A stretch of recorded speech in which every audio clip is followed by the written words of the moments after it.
Hey y'all, it's Tiffany, the Project Bag, and it's been a month since I put up an episode. That was not intentional. I did put up a little update just to let y'all know, that I was still alive and kicking. But I've just been doing a lot of, non-crafty sort of things in our quarantine state. But I do have a few things to show today, and since, as you can see, it's a very lovely day, I decided that I would throw up an episode real quick. There's a neighbor a couple houses over mowing. There it goes. There's some wind. This is just real life, y'all. But I thank you for being with me no matter what the circumstances. And I tried doing this without my sunglasses, but I squint. I've got these lines right here developing right here. Simply because I am a squinter. I wear my sunglasses, even when it's raining, because I'm such a squinter. So I hope the sunglasses don't bother you. I am just so thankful to see the sun today. It has been raining and or overcast for days, y'all, like weeks, a long time. So I'm just glad to, have a few minutes to share with you, and I thank you for sharing your time with me. So, if I didn't say, today is Wednesday, April 29th, 2020, and I am coming to you from a very sunny, obviously, Southern Maryland on the east coast of the United States. You can see this little back here behind me. This is what I did earlier. This is my hopefully productive tomato plant. We'll see. I had to get it in the ground today when it was nice enough, because it's been looking very sad inside. It's wanted desperately to get outside, so here she is outside. I planted that, and I also planted some sage, and in the front, actually, the sage is in a container. In the front of the house, in the ground, I put 2 cucumber plants, 1 green pepper plant, and then I put 2 more green pepper plants in pots. So, I'm excited about that. I've been a really poor container gardener in the past, so, all you can do is try again, right?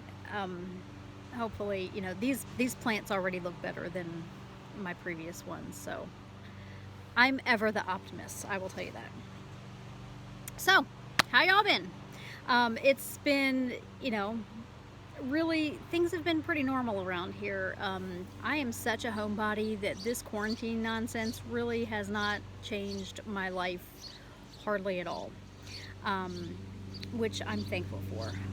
My husband also, he's a tow truck driver, so he's always had the job where he kind of comes and goes, so really not much has changed for us. So, but I am surprised with the lack of crafting time I've given myself. I've rediscovered cooking. Silly as that sounds for someone who's mainly a homemaker. So I've been really enjoying finding, different recipes. Pinterest has become my best friend, so, my people have been very appreciative of my rediscovery of the cooking bug. And just real simple. I'm not, we're just simple folks. I made hamburger casserole one night. I made French onion soup. I did that for the first time, put it in the crock pot. My people do not eat it, so I've been eating on it a lot, and then my leftovers I'm gonna just put in the freezer, and I'll enjoy them another day. Yeah, so, and then I've been doing mask making. I've been sewing a lot more, which, in case you don't know, I am a bag maker, sort of, by trade. I have an Etsy business, and supposedly I sew project bags. I haven't put up an update in quite a while, but I did turn to some mask making because I had some family members who asked for it. I think in total I made like 50 masks, maybe a little more than that, over 2 different sessions. I did, I put them up for for family members who asked, and then I also made some and just donated them. I'm a member of one of our local rescue squads in an auxiliary member capacity, and so I put them at the rescue squad and put it out there to the community that they were there, and put them up free of charge. And I did ask that if they were able and willing, that they could just make a donation to the rescue squad. Otherwise, you know, they were under no obligation to pay for them in any way. So you know, just cost me some time. The materials were things I already had on hand. But I have made the last mask that I really ever intend to make. But I did make one for myself. Volunteers, just, you know, the real simple pleated. I did put a pipe cleaner in the nose to make it, you know, more form-fitting.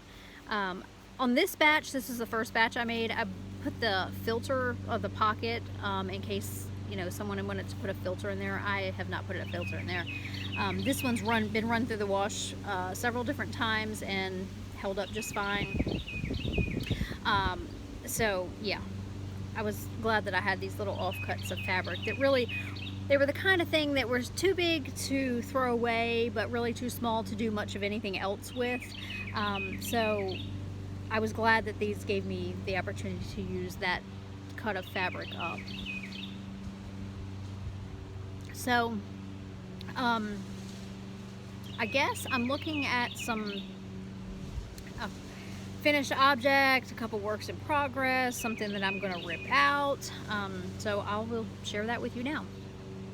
I will tell you about my fabulous cup. Look at this cup. I've got my umbrella up so you can't see it in the sunlight, but this cup was made by my best friend Dana. She is Dana of Unwind Yarn Company, and she has gotten into making these epoxy tumblers, and they are phenomenal. You can find one of your own to fall in love with on Etsy. She is Unwind Originals. You can search for it there. I will put a link in the show notes, but I had not intended to buy a cup. We live in a very small house, as I've probably mentioned before, and I just don't have a lot of space for, you know, things like superfluous amounts of cups. But this one called out to me. It's going to be my new camping cup. It reminds me so much of the night sky. I just simply fell head over heels in love with it. So, and as it turned out, I had just broken one of the 2 wine glasses that I owned, and so it was time to replace it. So I will not be able to break this one, and it's going to be a great camping cup too, whenever the hell we are able to go camping again. Y'all, I'm so desperate to go camping.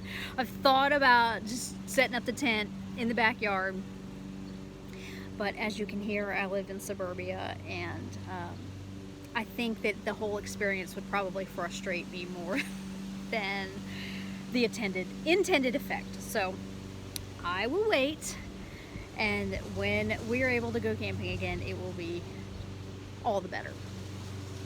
So let me show you what I have finished.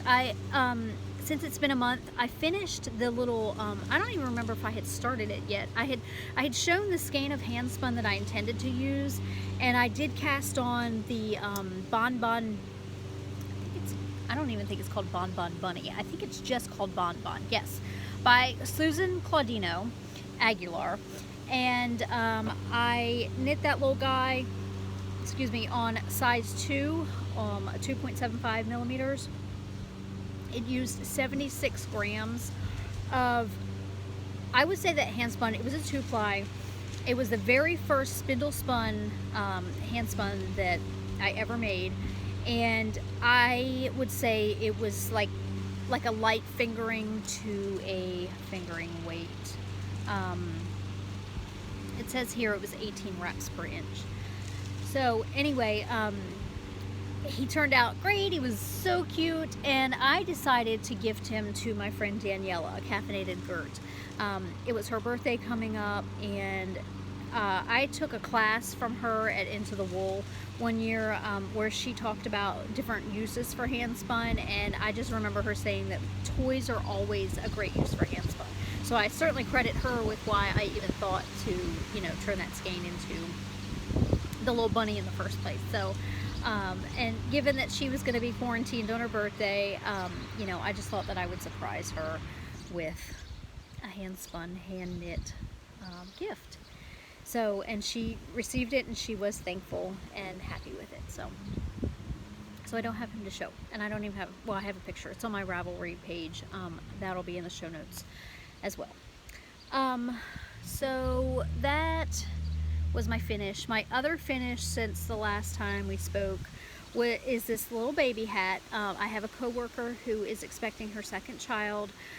I'm almost like 99% sure she doesn't watch, but just on the off chance, Angela, just in case you are watching and you don't want to be surprised in a couple of weeks when I mail this to you, look away.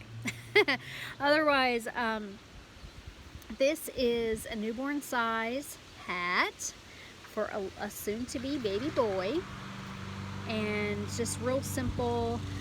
Started out with, you know, narrow stripes and got a little wider. My husband and I took a real quick trip up to New Jersey Sunday morning. He bought something for his motorcycle, and we had to run up there and pick it up.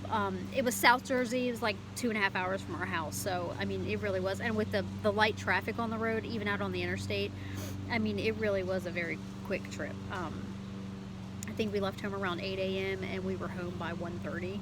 So, and that was even with us stopping like twice along the way. So anyway, so I cast this on during that trip, and I don't even think I weighed the yarn. I'm not sure how much it used. Oh, I weighed the finished object.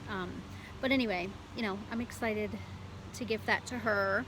And then, as I said, second child, so there is a first child. And so I am making, this baby is a boy, and the older sibling is a girl. And so I've started a hat for big sister. This, believe it or not, is 90 stitches all scrunched up.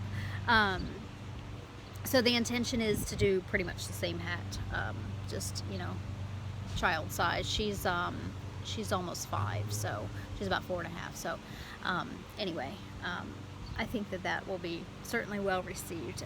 They are natives of the Pittsburgh area, and so they are definitely Steelers fans, Penguins fans, and so I'm excited to send that along to them.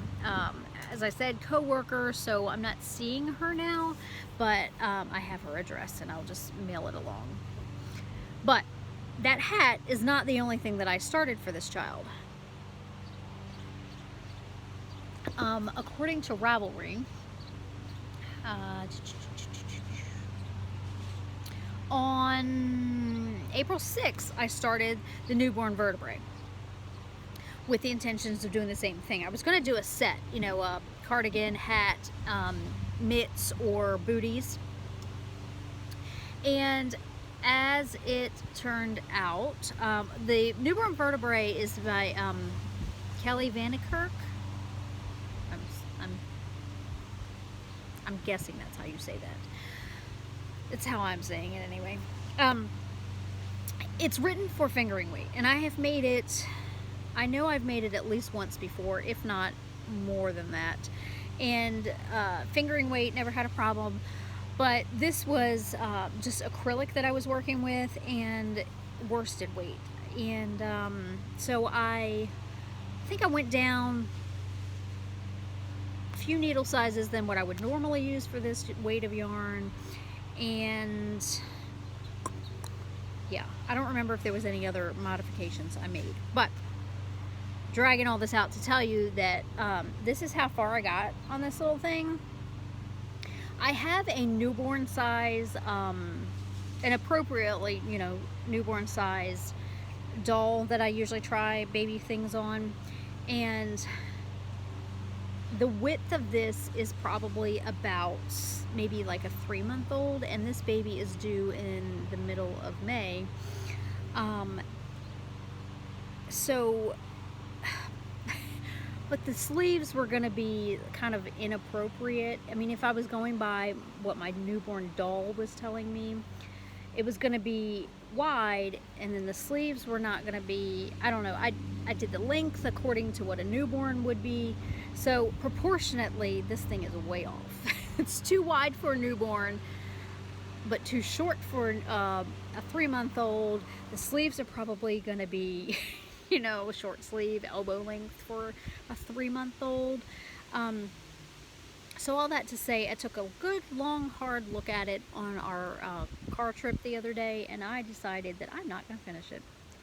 I'm going to maybe rip some of it out and make a pom-pom for our big sister's hat. And, you know, I don't know. I'd never really I've always considered myself a project knitter. You know, of course, I enjoy the process like everybody else, but I knit the stuff because I want the stuff. I'm almost, you know, I'm a pretty monogamous knitter. I maybe only have 3-4 projects going at one time. And so I really want this stuff. But I also have no problem. I am not at all attached to my work. If I get real with myself and I realize that it's not gonna work, I just rip it out. I don't, you know, I don't see any problem with that, because I want what I make to be used, and I just don't think there's no way this could be used. So, you know, lesson learned. Anyway, but I definitely wanted to show it before, you know, before I decided to do anything with it.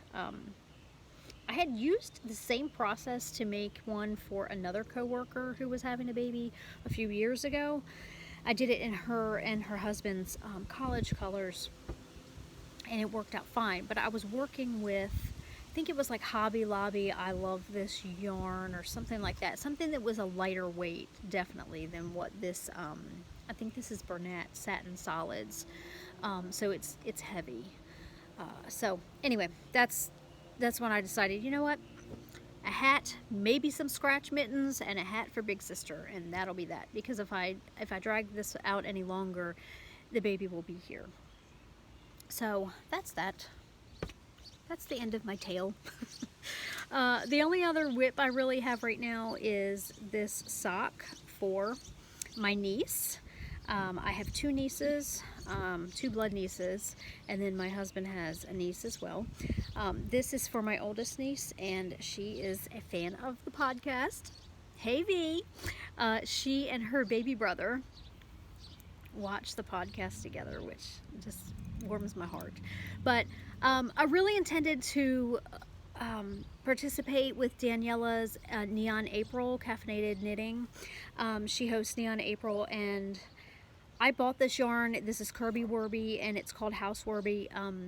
I think I loved it, but I'm not at all a fan of the neons. That's not my, you know, as you can tell probably by my wardrobe choices.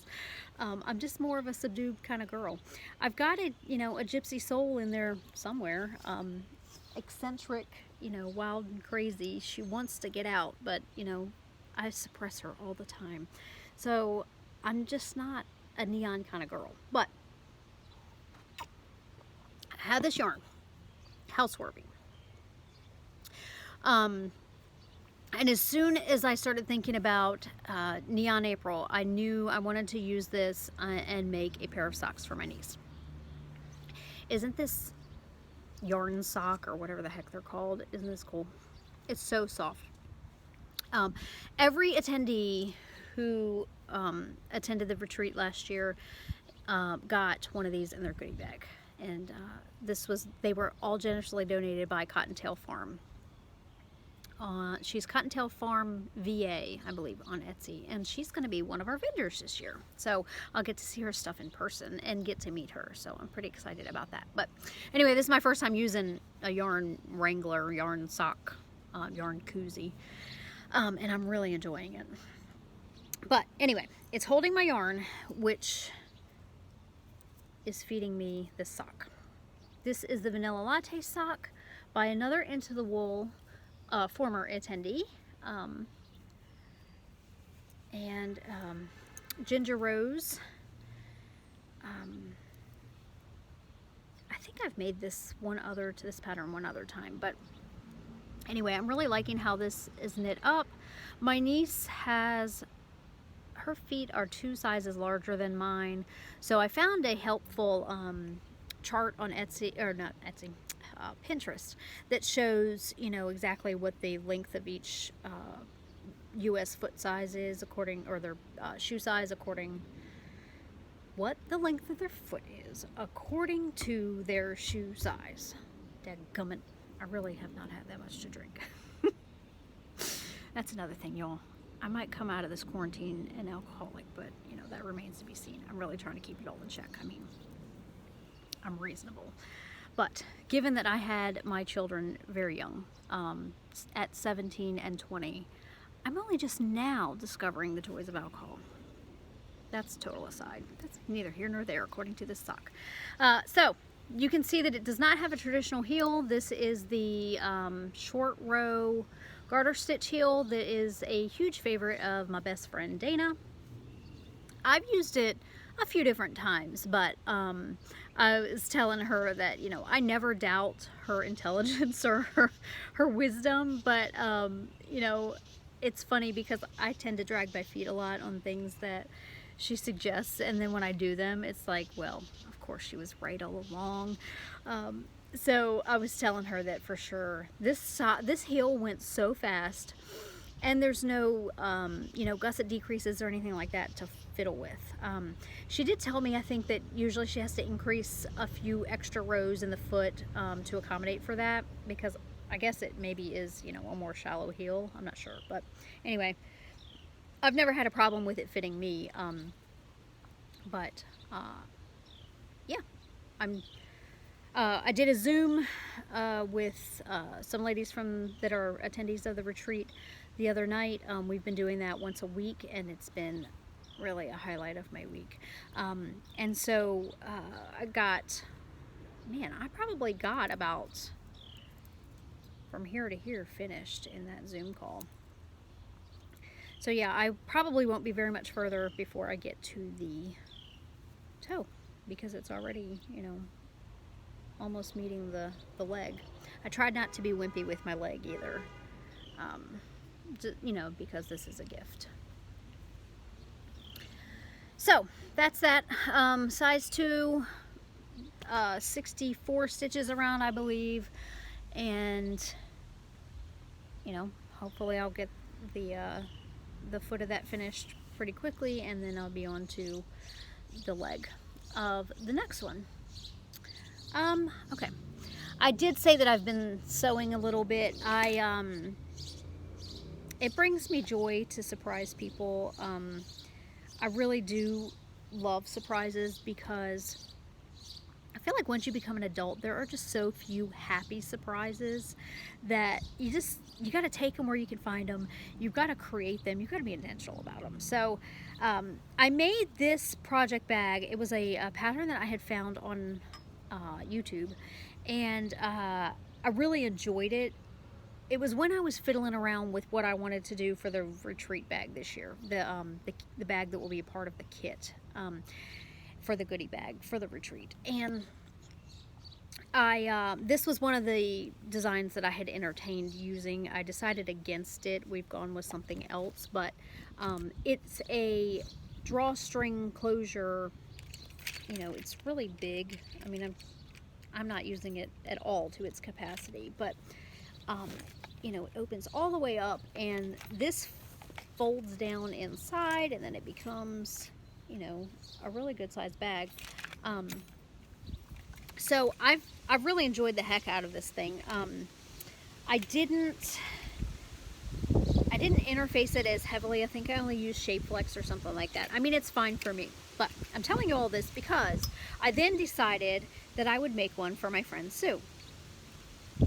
Sue is a local friend. She has also attended the retreat, and we hang out sometimes, us and a few other local crafters.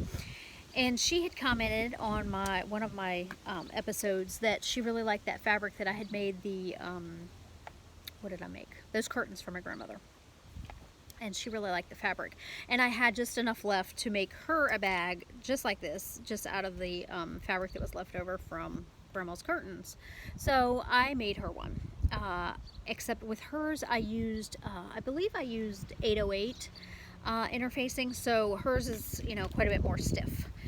And then I mailed that off to her and sent her some happy mail, you know, when you're stuck in your house, and the little joys that can be brought to your mailbox mean a lot. So I got a nice thank you from her for that. So that is that.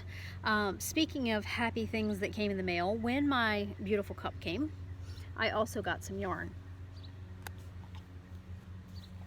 Dana and I were supposed to be vending the Smoky Mountain Fiber Arts Festival in the Smoky Mountains of Tennessee last weekend. And the festival was canceled, of course. And Dana took the initiative to organize a virtual festival instead. She put the call out there to as many vendors as wanted that were supposed to attend in person, and she coordinated a blog where the vendors could go and list their shops so that everyone, you know, could be found in one place. And so while she put out the call for people to come and shop their virtual festival, I did just that. I bought the cup, but I also, she dyed, see, being best friends with her, I get the advantage of seeing things that are to come. And she trusts me enough to get my opinion on some things as well. And so a few months ago, she had dyed yarn based on a print from 31. She really liked the colors in the bag, and it was I don't remember what the print is called, but it's got llamas on it. It might be called Llama Drama, but don't quote me on that. But anyway, so she dyed yarn based on that, and she had dyed it on several different bases, and I snagged me one of them skeins. So if you know what the print looks like, you know how closely she nailed it with this. I mean, really, it could not be any more perfect. And this orange just grabbed me.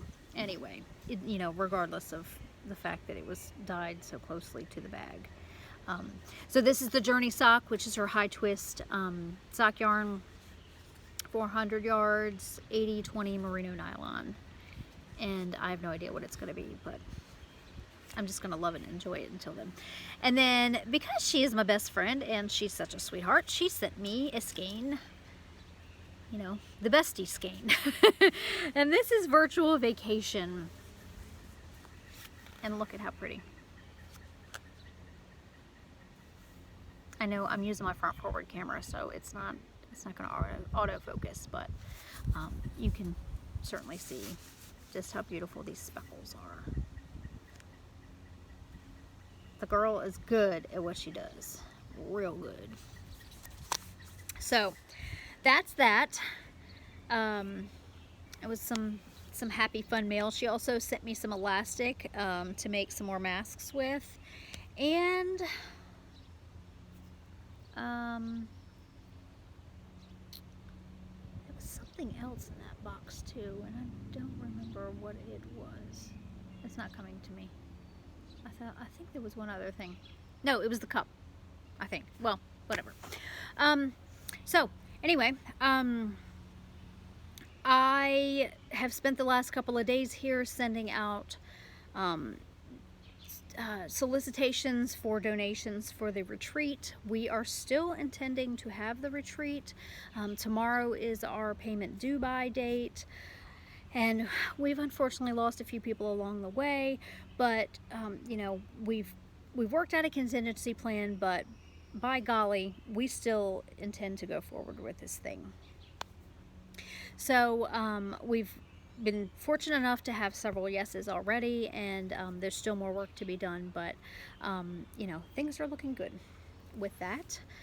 So if you are a maker and you would like to have the opportunity to market your wares to a pool of attendees who are certainly in the market for things like yarn and bags and notions, then, you know, please do reach out, because we would certainly be glad to partner with you.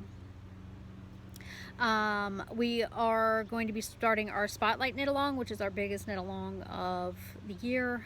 We've pushed back the date a little bit. Usually it starts on May the 5th. This year it's going to start on May the 15th. And I'm going off memory here with everything. I really, I got the house to myself for the afternoon, which I cannot remember when that last happened. So I threw all my stuff in a bag and I ran outside. So I'm not quite as prepared as, maybe I could have been, but preparedness is not what you come here for, right? It's my charming personality.